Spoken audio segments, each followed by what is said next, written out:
प्यार भरी मीठी मीठी राम राम। एक बार बोल तो दिया करो राम राम। रुक रुक, कुछ लगा है, हटाओ हाथ। अरे हाथ हटाओ, अरे यार हाथ हटाओ ना भैया। ठीक है, ओके।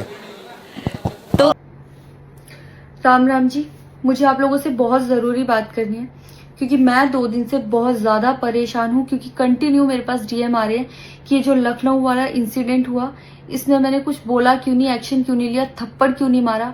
और कुछ लोग मुझे ही गलत समझ रहे हैं, कुछ मीम्स पे लिख रहे हैं कि ये तो हंस रही थी, मजे ले रही थी। कि पब्लिक में कोई मुझे ऐसे टच करके जाएगा उसमें मुझे खुशी होगी, मुझे मजे आएंगे। सारी बात ये थी कि जब इनका सॉन्ग के लिए मेरे पास कॉल आया तो मैंने सारी चीजें क्लियर कर ली थी कि इसमें ऐसा वैसा कॉस्ट्यूम तो नहीं है, कोई डबल मीनिंग लाइन तो नहीं है और इसमें ऐसा वैसा सीन तो नहीं है। और मैं शूट पर गई, शूट पे सब कुछ नॉर्मल था, मुझे कोई प्रॉब्लम नहीं हुई। जब इन्होंने मुझे लखनऊ के इवेंट के लिए बोला तो मैंने हाँ बोल दिया क्योंकि मुझे शूट पर भी कोई प्रॉब्लम नहीं हुई थी।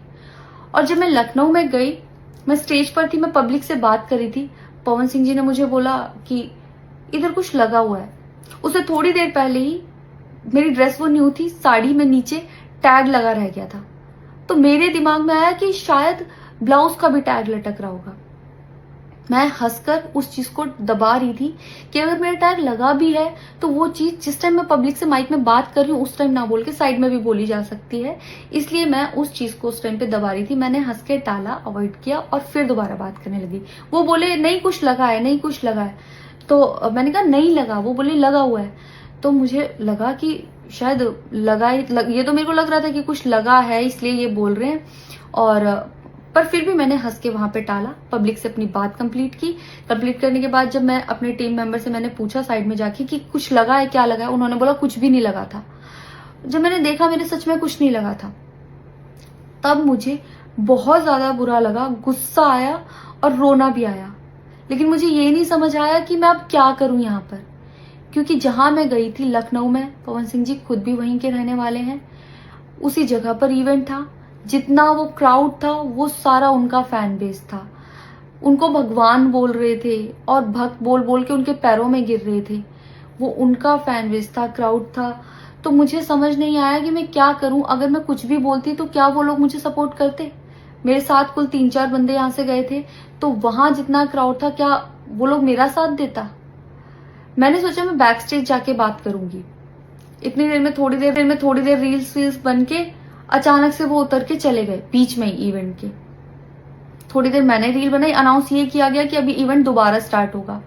डिनर के लिए अनाउंस कर दिया गया, मैं भी उतर के चली गई और इवेंट वहां पे खत्म हो चुका था। अनाउंस किया गया था सिर्फ कि दोबारा होगा।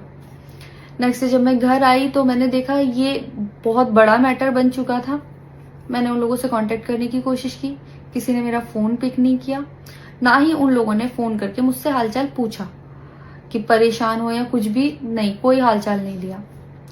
मैं पोस्ट करना चाहती थी, जो लोग लिख रहे थे कि मजे आए या हंस रही है, मैं रिप्लाई में पोस्ट करना चाहती थी। मेरे को किसी का कॉल आया था कि पवन सिंह की पीआर टीम बहुत स्ट्रांग है और कुछ भी ऐसा वैसा मत लिखना और ना पोस्ट करना, क्योंकि वो लोग अगर कुछ लिखेंगे ना बहुत कुछ उल्टा लिख देंगे तुम्हारे लिए और बहुत कुछ कहेंगे और बहुत बड़ा मैटर बन जाएगा। अभी जितना परेशान हो उससे ज्यादा परेशान हो जाओगी, तो छोड़ो।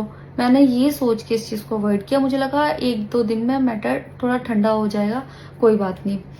मैंने कहा पर्सनली कभी बात करूंगी इस बारे में इनसे।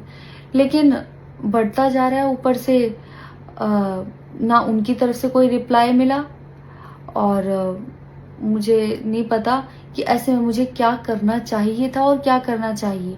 आप लोग मुझे बताओ, मुझे इससे में क्या करना चाहिए। मैं बिल्कुल भी सपोर्ट नहीं करती कि हाँ ये चीज नॉर्मल है या इसको नॉर्मल समझूं।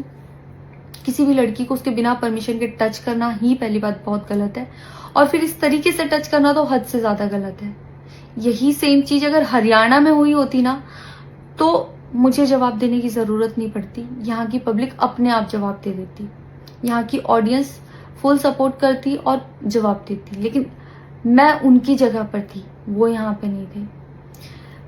इससे मुझे ये लेसन मिला है कि मैं भोजपुरी इंडस्ट्री में अब काम नहीं करूंगी।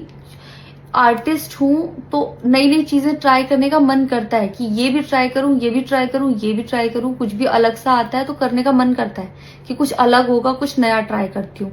और वो भी पवन सिंह जैसे सीनियर आर्टिस्ट के साथ कोलैबोरेशन थी तो हुआ कि हाँ कर लेती हूँ। होता है, अगर वो भी नहीं होते तब भी अगर कोई मेरे पास मराठी का भी प्रोजेक्ट आता तो मैं सोचती कि हाँ कुछ चेंज होगा, कुछ नया सीखने को मिलेगा, ट्राई करती हूँ। पर ये भोजपुरी में काम करने के मेरे साइड इफेक्ट थे जो मेरे साथ हुए। मैं अपने परिवार में, अपने हरियाणा में खुश हूँ, मुझे नहीं करना काम भोजपुरी में। पर आप लोग मुझे जरूर बताना कि इस सिचुएशन में अगर आप होते और आप वहां पर होते तो आप उस टाइम पर क्या करते और मेरी गलती कहाँ है। जय श्री राम।